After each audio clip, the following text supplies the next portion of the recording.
اچھا ایک چیز یہ بھی ہے کہ 10 محرم الحرام کو جیسے کچھ حضرات کہتے ہیں کہ شادی نہیں ہو سکتی، لیکن یہ کہ اب جو ہے ایک ہمارے کراچی کے مولوی میں بڑا پروموٹ کر رہے ہیں کہ یار 10 محرم کو بھی شادی کیا کرو. تو اس قسم کے جو اختلافات پیدا ہوتے ہیں نا، تو پھر قربت کے وہ اس کا جواب پتہ کیا ہے؟ انہی مولویوں کو کہیں کہ اگر ہم یہ اناؤنسمنٹ کریں کہ ان سے تو 22 رجب کے کنڈے نہیں ہضم ہو رہے ہیں، کہتے ہیں جی حضرت معاویہ کا یوم وفات ہے. حالانکہ شیعہ کہتے ہیں ہم تو اتنی حضرت معاویہ کو اہمیت نہیں دیتے کہ ہم ان کے اوپر کو کریں گے، وہ تو امام جعفر کے ساتھ منسوب کرتے ہیں، ہے تو وہ بھی بدعت ہے، ہم نہیں اس کو مانتے. ان سے 22 رجب کے کنڈے نہیں ہضم ہو رہے کہ جی دیکھیں حضرت معاویہ کا دن تھا اور یہ خوشی کا دن منا رہے ہیں، اس کو وفات کا دن تھا، کہتے ہیں نا. اب میں ان کو پھکی دیتا ہوں کہ حضرت حسین کی شہادت کا دن 10 محرم ہے، تو آپ لوگوں کو خوشی منانے کی ترغیب دلا رہے ہیں. پھکی کتنی بڑی دیتی ہے، ہائے ہائے انجینئر صاحب دے دربار جو ملتی ہے پھکی. انہوں چاہیے کہ 22 رجب کے اوپر بھی کہا کریں کہ حضرت معاویہ کا یوم وفات ہے، آپ خوب اس دن شادیاں اور خوشیاں منایا کریں. کہیں گے سر؟ تو آپ کو پتہ چل گیا کہ صحابہ کی محبت سے مراد صرف ادر دین اہل بیت کی محبت مراد لی جاتی ہے. اہل بیت کے دفاع کے لیے کوئی نہیں کھڑا ہوتا. یہ جتنے لوگ ہیں یہ 22 رجب کے کنڈوں کو اس دن خوشی منانے کو کنڈیم کرتے ہیں. دیکھیں جی حضرت معاویہ کی وفات کا دن ہے، یہ لوگ منا رہے ہیں. دوسری طرف یہ کہہ رہے ہیں 10 محرم وفات کا دن ہے، آپ اس دن خوشی منائیں. تو سر یہ کھلا تضاد نہیں ہے کیا؟ یہ پھکی دے آندہ جو کہنا 10 محرم کو شادی کرنی ہے، انہوں کا تو 22 رجب نو بھی ویاہ کر. تو دیکھیں کس طرح سیکھ پاؤں گے. ہم کہتے ہیں نہ 22 رجب کو کریں نہ 10 محرم کو کریں. اس کی دلیل ہم کیا دیتے ہیں؟ بخاری مسلم کی حدیث ہے. نبی صلی اللہ علیہ وآلہ وسلم نے فرمایا، اے عائشہ اگر تیری قوم نئی نئی جہالیت سے نہ پھری ہوتی، میں حتیم کو توڑ کے کعبے میں داخل کر دیتا. لیکن یہ کہیں گے کعبہ ہی توڑ دیا، آج تک حتیم باہر ہے. فتنہ کے ڈر سے. قرآن میں فتنہ قتل سے بڑھ کے. ظاہر ہے ایک امت کا دکھا ہوا دن ہے. میں نہیں کہتا کہ آپ سوگ منانا شروع کر دیں، لیکن ایک غم کا دن تو اس حوالے سے تو ہے امت کے لیے. اس غم سے ہم باہر تو نہیں آ سکے. آپ نے جان بوجھ کے اسی دن میں کرنا ہے. آپ 11-12 محرم کو کر لیں شادی. ایون 10 محرم کا ہم شریف فتویٰ تو آپ پہ نہیں لگائیں گے، لیکن ہم وہی والا فتویٰ لگائیں گے جو آپ 22 رجب کے اوپر لگاتے ہیں. آپ امیر معاویہ کے لیے آپ کی رگ بھڑکتی ہے، جو خلیفہ راشد بھی نہیں ایک ملک ہے. ہم خلفۂ راشدین کے لیے کیوں نہ تڑپیں؟ ان کے بچوں کو قتل کیا گیا، ان کے لیے کیوں نہ تڑپیں؟ تو میرا تو یوٹیوب کے اوپر کلپ ہے کہ 10 محرم کے اوپر شادی یہ وہ. میں نے کہا لوگوں کے بچے مر جائیں نا عید کے دن، پوری زندگی عید پہ نیا سروٹ نہیں لوگ سلواتے ہیں. ٹھیک ہے، دکھ ہوتا ہے نا. باقی یہ کہ وہ ماتم نہ کیا جائے یا سوگ نہ منایا جائے، لیکن غم تو انسان ختم نہیں. غم تو نبی الاسلام نہیں کر سکے. پھکی لے لیں اس پہ. نبی الاسلام کے بارے میں قرآن میں ہے حریص علیکم بالمؤمنین رؤوف الرحیم. ٹھیک ہے جی. فتح مکہ پہ واشی مسلمان ہو گیا. فتح مکہ پہ حضرت حمزہ کو فوت ہوئے ہوئے کتنے 3 دن گزرے تھے کیا؟ 5 سال گزر چکے تھے. تو نبی اسلام کا غم تازہ تھا. کسی نے حضور کو مشورہ دیا حضور 3 دن سے بعد تو سوگ ہی نہیں ہوتا، آپ حمزہ کو لے کے آج تک بیٹھے ہوئے. نبی اسلام نے فرمایا واشی تو واشی ہے یا رسول اللہ، قاتل حمزہ یا رسول اللہ تو ایسا کر سکتا ہے؟ مجھے اپنی شکل نہ دکھا. یہ صحیح بخاری پڑھ رہا ہوں، کسی حکومتی ملے کی لکھی ہوئی کتاب نہیں پڑھ رہا ہوں. فرمایا مجھے اپنی شکل نہیں دکھانی، تو قاتل حمزہ ہے. اس نے نہیں کہا یا رسول اللہ حمزہ کو تو مرے 5 سال ہو گئے، آپ آج تک سوگ لے کے بیٹھے ہوئے. سر حمزہ کے قاتلین کی تو شکل نہ حضور دیکھیں. چچا سے تو زیادہ محبت اولاد سے ہوتی ہے نا. حسن و حسین کے قاتلین کی شکلیں دیکھیں گے یہ لوگ، نبی الاسلام ان کی شکلیں دیکھیں گے. وہ انشاءاللہ ہوگا جو بخاری مسلم میں ہے سحقا سحقا لمن غیر بعدی. اس میں بھی الفاظ ہیں اصحابی اصحابی. انہوں نے امتی امتی والی طریق پیش کرتے ہیں. 8 طرق ہیں بخاری مسلم میں. ٹھیک ہو گیا، میں اور طرف چل پڑوں گا اس لیے میری زبان بند ہی رہنے دیں. یہ سوگ کی بات کریں تو ان کو یہ بھی بتایا کریں کہ نبی علیہ السلام سوگ منا رہے تھے کیا؟ آپ کو غم تھا کہ قاتل حمزہ ہے. ہمیں بھی غم ہے کہ آپ 10 محرم والے دن کم از کم حسین علیہ السلام کے فضائل نہیں بیان کر سکتے. ظالموں لوگوں کو شادیاں کروانے کی تو ترغیبیں نہ دلاؤ. شرم کرو، ڈوب مرو. یہ کون سی آپ اسلام کی خدمت کر رہے ہو؟ آپ ہوتے تو نبی علیہ السلام کو بھی پھر مشورہ دیتے کہ بھی آپ حمزہ کا غم چھوڑ دیں، واشی کو گلے سے لگا دیں. پوری زندگی واشی حضور کے سامنے نہیں آیا. سر یہ علیحدہ بات ہے، اللہ تعالیٰ نے اس کو پھر بچایا ایمان کی بدولت کے. مسلمہ کذاب کو بھی اس نے قتل کیا. ٹھیک ہے جی، اللہ تعالیٰ ان کو معاف کرے. ہم مطلب ان کے لیے پازیٹیو. لیکن کوئی یہ نہیں کہہ سکتا کہ بغض واشی تھا حضور کے دل میں. سر ہمارے دل میں بھی بغض معاویہ نہیں ہے. ہم یہ کہتے ہیں جن کی وجہ سے اہل بیت کو دکھ پہنچے ہیں، ہم ان کے لیے ایکسٹرا آرڈنری محبت کے جذبات نہیں رکھ سکتے. سیدھی سی بات ہے. آپ اس کو بغض کہہ لیں تو پھر آپ نبی علیہ السلام کو بھی بغض واشی کے ساتھ منسوب کر دیں تو ٹھیک ہے، آپ ہمارے بارے میں بھی کر لیں، کوئی مسئلہ نہیں. ہمیں کوئی اعتراض نہیں ہوگا، لیکن اصول سر ایک رکھیں، کیونکہ نبی علیہ السلام فرمایا میری بیٹی فاطمہ بھی چوری کرے گی، اس کے بھی ہاتھ کٹیں گے. تو یہ ٹوٹکے انہوں نے بنائے ہوئے ہیں. پھر یہ بغض معاویہ تو بات ہی چلی ہے. مسلم میں حدیث ہے 240، علی سے محبت نہیں رکھے گا مگر مومن، علی سے بغض نہیں رکھے گا مگر منافق. یہ تو بغض علی اور حب علی تھا، تو اسی جعلی محاورہ بنا آتا ہے کہ یہ حب علی نہیں بغض معاویہ ہے. ہم کہتے ہیں جو کچھ آپ کر رہے ہیں نا یہ حب معاویہ نہیں ہے، یہ بغض علی ہے. اور بغض علی کا تو لفظ سنن نسائی میں 3009 نمبر حدیث ہے، تلبیہ والے چیپٹر میں. ابن عباس نے کہا لوگ کیوں نہیں تلبیہ پڑھ رہے بلند آواز سے عرفات میں؟ عرفات والا آپ چیپٹر کھول لیں، عرفات میں تلبیہ. لوگوں نے کہا کہ حضرت معاویہ کے ڈر کی وجہ سے نہیں پڑھتے. انہوں نے کہا انہوں نے علی کے بغض میں نبی کی سنت چھوڑ دی ہے کہ جو علی تلبیہ پڑھتا تھا علی خود سے پڑھتا تھا کیا؟ اور سنن نسائی الکبریٰ میں موجود ہے. میں نے شیخ زبیر صاحب کو فون کر کے خود اس کی سند پوچھی تھی، وہ بھی میں نے اس میں سر پریشان نہیں ہونا، یہ 5G سائز پیپر میں سب کچھ موجود ہے، سب کچھ موجود ہے. اس میں الفاظ ہیں معاویہ کی ناک خاک آلود ہو، ان لوگوں پر اللہ کی لعنت ہو جنہوں نے بغض علی کی وجہ سے نبی کی سنت کو چھوڑ دیا. ابن عباس نے. ٹھیک ہو گیا. علی بھائی آپ نے ایک کوئسچن کا آنسر دیتے ہوئے یہ بات کہی کہ سوگ حسین نہ کریں اور غم حسین کریں. جی جی جی. تو یہ دونوں باتیں تو بظاہر ایک جیسی لگتی ہیں، ان میں کیا بظاہر فرق ایک ہے؟ جیسی لگتی ہے نا سر، بظاہر ایک جیسی اس لیے لگ رہی ہیں کہ اس بات کو سمجھنے کے لیے کامن سینس کی ضرورت ہے. میں نے اس میں بھی بریف کیا ہے کہ بخاری اور مسلم کی متفق علیہ حدیث ہے کہ جو عورت یوم آخرت پر ایمان رکھتی ہے اور اللہ پر ایمان رکھتی ہے اس کے لیے حلال نہیں ہے کہ وہ کسی میت کے اوپر 3 دن سے زیادہ سوگ کرے، سوائے خاوند کے سلسلے میں بیوی 4 مہینہ 10 دن کرے گی. سوگ تو ظاہر 3 دن کے بعد نہیں ہو سکتا. ایون نبی صلی اللہ علیہ وآلہ وسلم کی میت کے اوپر بھی 3 دن سے زیادہ سوگ نہیں ہے. البتہ آپ صلی اللہ علیہ وآلہ وسلم کی وفات کا غم صحابہ کرام کو پوری زندگی ہرا رہا ہے. حدیث بیان کرتے ہوئے رو پڑتے تھے، بلکہ آپ کے وہ جو بعض اہل حدیث حضرات ہیں وہ 12 ربیع الاول کو ڈائلیوٹ کرنے کے لیے بعض کا ایک میسج بھی چلا دیتے ہیں کہ 12 ربیع الاول کا دن تھا، ہر جگہ کوہرام مچا ہوا تھا، وہ ایک جعلی سا بنایا ہوا ہے اور یہ لوگ میلاد منا رہے ہیں، یہ تو غم کا دن ہے. تو وہ ان الزامی بات کے طور پہ کر رہے ہیں، حالانکہ 12 ربیع الاول تو وفات ثابت ہی نہیں. میرا یوٹیوب پہ کلپ آپ دیکھ لیں. تو غم کبھی ختم نہیں ہو سکتا. صحیح بخاری میں جو قتل حمزہ والا چیپٹر ہے نا اس میں آپ دیکھیں واشی نے قتل کیا سیدنا حمزہ کو، اور نبی صلی اللہ علیہ وآلہ وسلم نے بلا کے پوچھا واشی کہ یا رسول اللہ قاتل حمزہ یا رسول اللہ، فرمایا تو ایسا کر سکتا ہے کہ مجھے اپنی شکل نہ دکھائے. پوری زندگی آپ نے اس کو اپنے سامنے نہیں آنے دیا، حالانکہ چچا کو شہید ہوئے 5 سال ہو چکے تھے. کسی نے آپ صلی اللہ علیہ وآلہ وسلم کو مشورہ نہیں دیا کہ بھی سوگ تو جو ہے وہ 3 دن سے زیادہ نہیں ہے. آپ 5 سال پرانے چچا کو یاد کر رہے ہیں. آپ نے تو بلکہ اپنا جو آخری خطبات میں سے خطبہ شہدائے احد کے اوپر ہی جنازہ پڑھ کے دیا تھا، اپنے چچا کی قبر کے اوپر جا کے وہاں پہ جنازہ بھی پڑھا اور کہا مجھے تم سے یہ خطرہ نہیں کہ تم میرے بعد شرک کرنے لگو، البتہ یہ ڈر ہے کہ دنیا کے خزانے تم پر کھول دیے جائیں گے، تم بھی دنیا کی محبت میں ایک دوسرے کو قتل کرو گے جس طرح اگلوں نے کیا، اور تم بھی تباہ و برباد ہو جاؤ گے جس طرح اگلے ہوئے. یہ بخاری مسلم دونوں میں حدیث موجود ہے. امام حسن علیہ السلام کا قاتل کون، اس میں نے یہ حدیث اور اس پہ اہل حدیث علماء کے کامنٹس بھی پڑھ کے سنائے تھے، کیونکہ اس وقت پریکٹیکلی ناسبیت کا جھنڈا جو ہے وہ بعض اہل حدیث علماء نے اٹھایا ہوا ہے. تو غم حسین تو ختم نہیں ہو سکتا، جیسا کہ غم حمزہ ابن عبد المطلب ختم نہیں ہوا، آپ کو رہا. اور غم حسین تو ایسا غم ہے جو آپ کی زندگی میں بھی آپ کو تھا اور وفات کے بعد بھی. زندگی میں مسند احمد میں حدیث موجود ہے، میں نے اپنے یہ ریسرچ پیپر جو ہے کربلا والا اس کے اندر وہ ڈالی ہوئی ہے کہ مولا علی علیہ السلام کہتے ہیں میں نبی صلی اللہ علیہ وآلہ وسلم کے پاس آیا، آپ نے حضرت حسین کو گود میں اٹھایا ہوا ہے، زاروں کے تار رو رہے ہیں.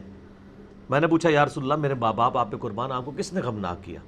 فرمایا ابھی جبرائیل علیہ السلام میرے پاس آئے تھے اور انہوں نے مجھے خبر دی کہ آپ اس بچے سے اتنا پیار کر رہے ہیں اور آپ کی امت اس کو فرات کے کنارے شہید کر دے گی. اور پھر جبرائیل علیہ السلام نے یوں ہاتھ مار کے مجھے کربلا کی سرخ مٹی بھی دکھائی، تو اس کی وجہ سے میں پھر غمگین ہو گیا. اس طریقے سے مسند احمد میں موجود ہے حدیث کہ مولا علی علیہ السلام جب جنگ نہروان کے لیے جا رہے تھے اس دوران نینوا کے مقام کے اوپر آپ نے اپنے ساتھی کو کہا، الفاظ ہیں اس میں، اے ابو عبداللہ صبر کرنا. ابو عبداللہ کنیت تھی حضرت حسین علیہ السلام کی. تو ساتھی کہہ رہی ہے آپ کس سے باتیں کر رہے ہیں کہ اے ابو عبداللہ صبر کرنا، اے ابو عبداللہ صبر کرنا.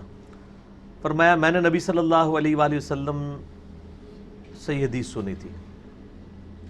پھر انہوں نے وہ حدیث بیان کی آگے سے جو میں آلریڈی بیان کر چکا ہوں کہ میں ایک دفعہ آپ کے پاس آیا. یہ مسند احمد کی حدیث پوری یوں ہے. وفات یعنی کہ بعد کیا 50 سال کے بعد جب واقعہ کربلا ہوا ہے 10 محرم 61 ہجری کے اندر،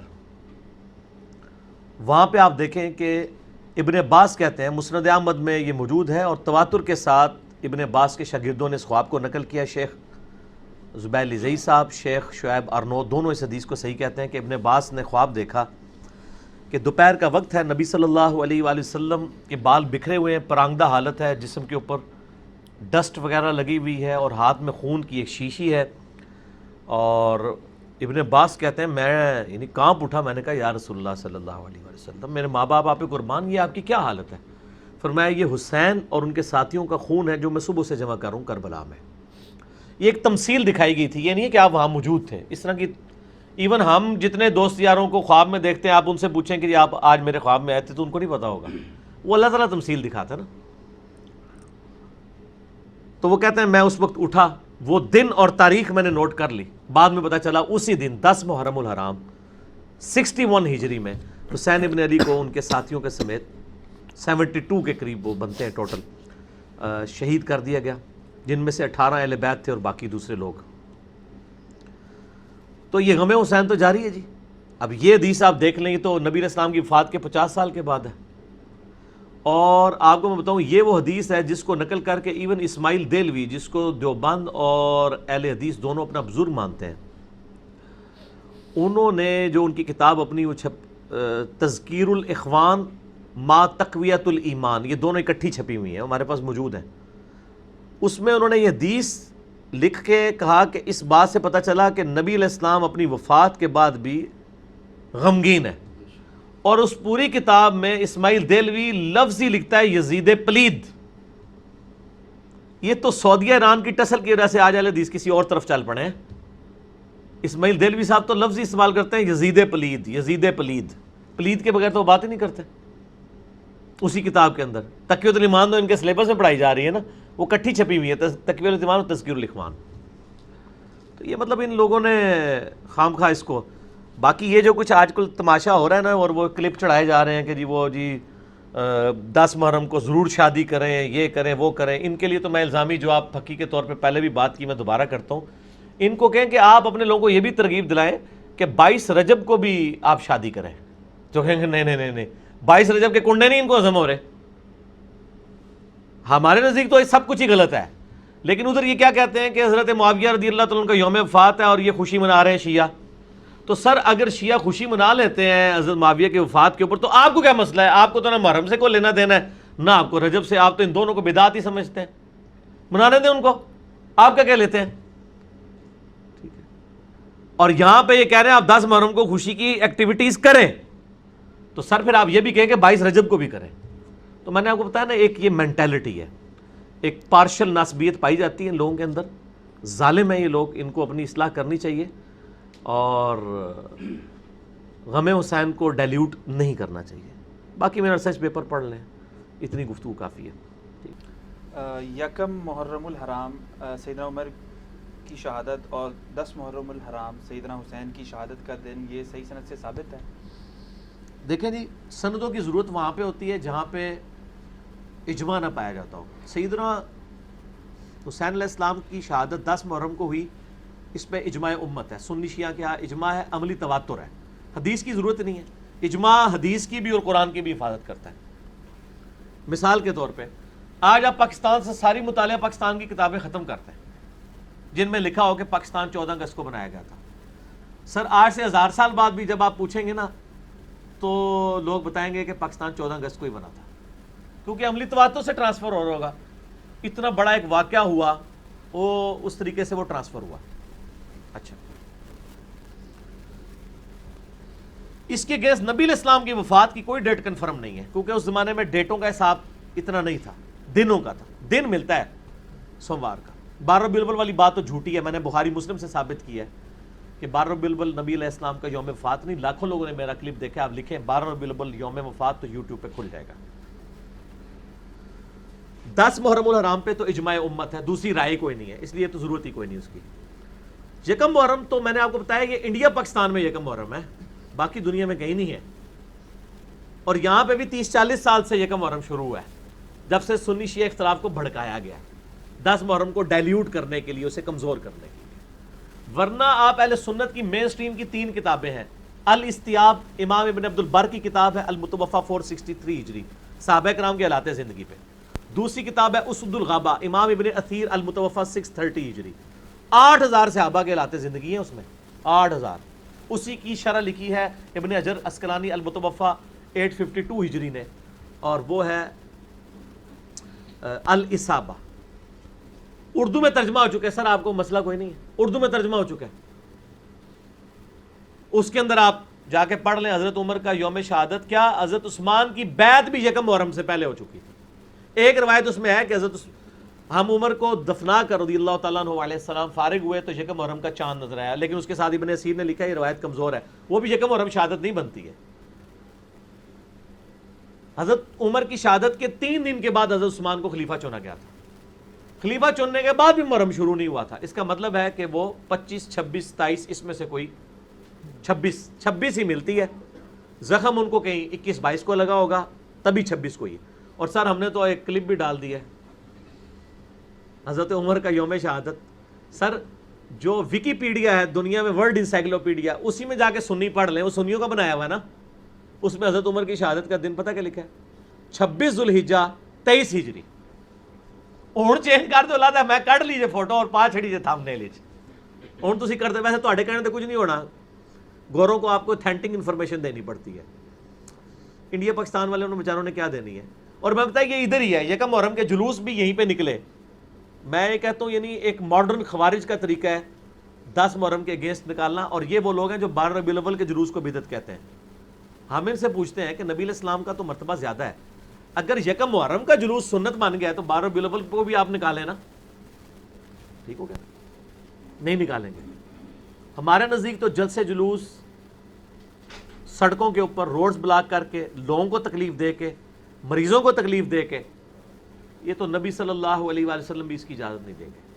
کنٹرول انوائرمنٹ میں ہونا چاہیے، اجازت دیں، ٹھیک ہے، کنٹرول انوائرمنٹ کے اندر، جس طرح سیاسی جلسوں کی کنٹرول انوائرمنٹ میں اجازت ہوتی ہے، ٹھیک ہے، اپنا کوئی پوائنٹ آف ویو بیان کریں۔ ہم تو کہتے ہیں علمی اختلاف، میں تو اس لیول کے اوپر ہوں کہ سنی کو شیعہ کی مسجد میں جمعہ پڑھانا چاہیے، شیعہ کو سنی کی مسجد، بریلوی دیوبندی اہل حدیث آپس میں ایک جمعے بانٹ لیں۔ آپ کو کیا ڈر ہے، آپ اپنا موقف بیان کریں، عوام الناس خود فیصلہ کرے گی انشاءاللہ تعالی، تو اتنا حوصلہ ہونا چاہیے۔ اچھا علی بھائی، ضمن اس میں ایک سوال ہے کہ جب ہمارے دین اسلام میں ہر جمعے کو ایک اجتماعی طور پر سب لوگ جمع ہوتے ہیں، تو اس قسم کے جلسے جلوس چاہے کوئی بھی مکتب فکر کرے، ہم اس کو مطلب ہمیں تو کنڈیم کرنا چاہیے ہر قسم کے جلسے جلوس کو، چاہے وہ سنیوں کی طرف سے ہو، شیعہ کی طرف سے ہو، کسی بھی مکتب فکر کی طرف سے ہو۔ تو ہمارے پاس جمعہ ہے، جو جمعے میں جو کہنا چاہے کہ ہے، اس سے لوگوں کو بہت پریشانی ہو جاتی ہے، تکلیف ہوتی ہے، روڈ بلاک ہوتے ہیں، بڑا پریشان ہو جاتے ہیں۔ جمعہ بھی کوئی روڈوں پہ نہیں ہوتا، جمعہ بھی کنٹرول انوائرمنٹ میں ہے۔ جمعے میں آپ کہیں، لیکن ظاہر ہے اسپیسیفکلی اب ایک دن آتا ہے تو ایک ہم اس کو مذہبی طور پہ تو نہیں، لیکن ایک دنیاوی طور کے اوپر، اب 14 اگست تو 10 اگست کو تو نہیں منائی جا سکتی نا، ویسے تو جمعہ پولیٹیکل گیدرنگ ہوتا ہے نا، تو اگر پاکستان کی بننے میں جو قربانیاں ڈسکس ہو رہی ہیں وہ پھر 14 اگست سے جو ایڈجسٹنٹ جمعہ اسی میں ہونی چاہیے، 14 اگست کو نہیں ہونی چاہیے، تو اس کی ظاہر ہے پھر وہ ویلیو ڈائلیوٹ ہو جائے گی۔ تو یہ ہم اس کو کوئی بدعت کا فتویٰ نہیں، انتظامی معاملہ ہے، کریں جلسے جلوس کریں اپنے مسجدوں کے اندر، یا انتظامیہ سے اجازت لے کے کنٹرولڈ انوائرمنٹ کے اندر کریں، ورنہ یعنی پبلک کے لیے یعنی ایک پرابلم کھڑی ہو جائے گی، یہ غلط ہو رہا ہے۔ باقی یہ کہنا کہ جی احتجاج تو ہوتا ہی وہ ہے جس میں روڈ بلاک ہوں، یہ ہوں وہ ہوں، تو سر یہ تو اسلام کی تھیم کے خلاف ہے، یہ آپ غیر مسلموں کو کیا امیج دیں گے؟ ہاں اگر کوئی ایسی جگہ ہے جہاں پہ روڈز الٹرنیٹو موجود ہیں، گورنمنٹ الٹرنیٹو روٹس ڈیفائن کر دیتی ہے جو زیادہ دور سے نہ ہو، پھر کسی خاص جگہ پہ کوئی جلسہ جلوس کر لیتا ہے، تو ٹھیک ہے. لیکن آپ کو پتہ ہے ہمارے ملکوں کے اندر دھرنے اور جلسے جلوسوں کی جو ایک بدعت حسنہ شروع ہوئی ہے، اس کی تکلیف تو پوری امت کاٹ رہی ہے اس وقت. جو رسومات یہ محرمات منائی جاتی ہیں نا، جو سنیوں کی طرف سے بھی ہوتی ہیں، شیعوں کی طرف سے بھی ہوتی ہیں.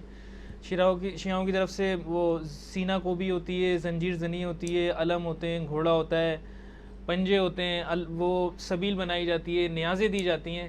تو اس کا جو کانٹیکس ہے پیچھے سے، اس کی کوئی بنیادیں ہیں یا نہیں؟ اور اسی طرح سنیوں میں بھی بنائی وہ ہوتی ہے کہ وہ جو تعزیہ نکلتا ہے اور وہاں یا ربیع الاول کے جلوس نکلتے ہیں. سنیوں میں بریلوی ربیع الاول کے جلوس نکالتے ہیں، دیوبندی یکم محرم کا حضرت عمر کا جلوس نکالتے ہیں خود ساختہ. یکم محرم تو ان کی یوم وفات ہے ہی نہیں ہے، یوم شہادت 26 ذوالحجہ ہے. گوگل میں جا کے لکھ لیں آپ، ویکیپیڈیا میں.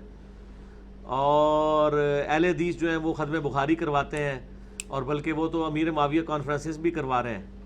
تو سر یہ ساری کی ساری چیزیں انہوں نے خود بنائی ہوئی ہیں. ان میں صرف وہ چیزیں درست ہوں گی جن کی اصل موجود ہوگی، کیونکہ قرآن کہتا ہے من احدث، حدیث ہے مسلم کی، من احدث فی امرنا ھذا، نبی علیہ السلام کی اصل دین میں کچھ چیز داخل کی وہ بدعت ہوگی. محرم کے موقع پہ، ربیع الاول کے موقع پہ، کسی بھی موقع کے اوپر کوئی علمی مجلس کرنا جس طرح ہم کر رہے ہیں، یہ اجتہادی معاملہ ہے، وہ آپ کریں، کوئی حرج نہیں ہے، اس کو کوئی آپ کو منع نہیں کرے گا. آج ربیع الاول کے مہینے میں دیوبندی بھی سیرت النبی کے نام سے کانفرنسز کر رہے ہیں، بریلوی میلاد النبی کے نام سے کر رہے ہیں، اور اہل حدیث امام اعظم محمد رسول اللہ کانفرنس کر رہے ہیں. نام صرف مختلف رکھے ہیں، گالی کی ہو رہی ہے. اچھا، باقی یہ جو آپ کہہ رہے ہیں نا، تعزیے، آگ پر ماتم، کوئلوں پر ماتم، زنجیر زنی، یہ سب کی سب چیزیں جو ہے نا جی، یہ اسلام میں بدعات ہیں اور یہ ٹیبو ہے اور اسلام کی بدنامی کا باعث ہے. یہ عزاداری ہے، اس کا شیعان علی سے کوئی تعلق نہیں. اسی لیے جو ایران کے شیعہ ہیں نا، وہ انڈیا پاکستان کے شیعہ کو کہتے ہیں یہ شیعان علی نہیں، یہ عزادار ہیں. ان کے ہاں یہ چیزوں کو غلط سمجھا جاتا ہے. ٹھیک ہوگا جی. اور اس طریقے سے گھوڑے کے نیچے سے گزرنا، پاکستان میں ایک بہت بڑے عالم ہیں، ان کے لیے ذرا بعد میں مشکل نہ ہو جائے معاملات، میں ان کا نام لیے بغیر بتاتا ہوں. وہ کہتے ہیں میں نے اپنے بیٹے کو سمجھانا تھا یہ گھوڑے کے نیچے سے جو گزرتے ہیں. وہ کہتے ہیں ہوا یہ کہ ایک دن وہ محرم کے جلوس میں گھوڑے کے نیچے سے گزرا تو گھوڑے نے اس کو ایک ٹھوکر لگا دی، درتی ماری. تو کہتا بابا یہ ہوا. اس نے کہا اچھا ہوا ہے تمہیں یہ ٹھوکر لگی ہے تاکہ تمہیں یہ پتہ چلے کہ یہ حضرت حسین کا ذوالجناح نہیں ہے جس نے تمہیں ٹھوکر ماری ہے، یہ ان کا بنایا ہوا ذوالجناح ہے. اور وہ مجھے یہاں تک کہتے ہیں کہ میرا تو بعض کا دل کرتا ہے کہ میں جس طرح حضرت ابراہیم علیہ السلام نے سارے بت توڑے تھے نا، اور اینڈ پہ بڑے بت کے اوپر جا کے کلاڑا رکھ دیا تھا، تو میں بھی چاہتا ہوں یہ سارے اس قسم کے جتنے تعزیے بنائے ہوئے ہیں اور پنجے کھڑے کیے میں یہ سارے توڑ کے نا، تو سب سے بڑا جو ہے نا گامے شاہ، اس کے کندھے کے اوپر جا کے وہ کلاڑا رکھ دوں. دیکھیں لوگ وہ کہہ رہے ہیں کہ اس سے یعنی جو جس کو کہتے ہیں نا فکر اہل بیت کو نقصان پہنچ رہا ہے. دیکھیں نا کیا ان میں جا رہا ہے. یہی ہمارے شیعہ عالم ٹی وی پہ آ کے کہہ رہے ہوتے ہیں کہ جی کافروں کو کیا امیج جاتا ہے جب ہم لوگ گستاخانہ کارٹونز کے خلاف احتجاج کے دوران اپنی املاک کو نقصان پہنچاتے ہیں. تو سر جب آپ اپنے جسم کو نقصان پہنچاتے ہیں، اس پہ چھریاں مارتے ہیں، آپ کوئلوں کے اوپر ماتم کرتے ہیں، اس سے کیا غیر مسلموں کو امیج جائے گا کہ یہ اسلام ہے؟ وہ تو کہیں گے سر اس طرح کا اسلام تو ہم قبول کر ہی نہیں سکتے. تو یہ بالکل چیزیں بدعات ہیں جی. یہ کفر اسلام کا مسئلہ نہیں، یہ وہی بدعات ہیں کہ جو مختلف شکلوں میں مختلف مکاتب فکر میں آئی ہوئی ہیں. یہ ذرا ڈومیننٹ ہو جاتی ہیں، اور ظاہر ڈومیننٹ ہے بھی ہیں کیونکہ نبی علیہ السلام نے یعنی ماتم کرنے سے اور اس قسم کے نوحے پڑھنے سے جس میں جھوٹ ہو، یعنی اس طرح کی چیزوں سے بخاری مسلم میں کئی احادیث ہیں جو بنا کے میرے یوٹیوب کے اوپر کلپ اس کے اوپر موجود ہے. 66A مسئلہ واقعہ کربلا اور محرم سے متعلق 5 علمی پوائنٹس، اس کے کلپس جو ہیں وہ ملینز آف پیپل تک پہنچے. ٹھیک ہے، یہ غلط ہے، چیزیں بالکل نہیں کرنی چاہیے.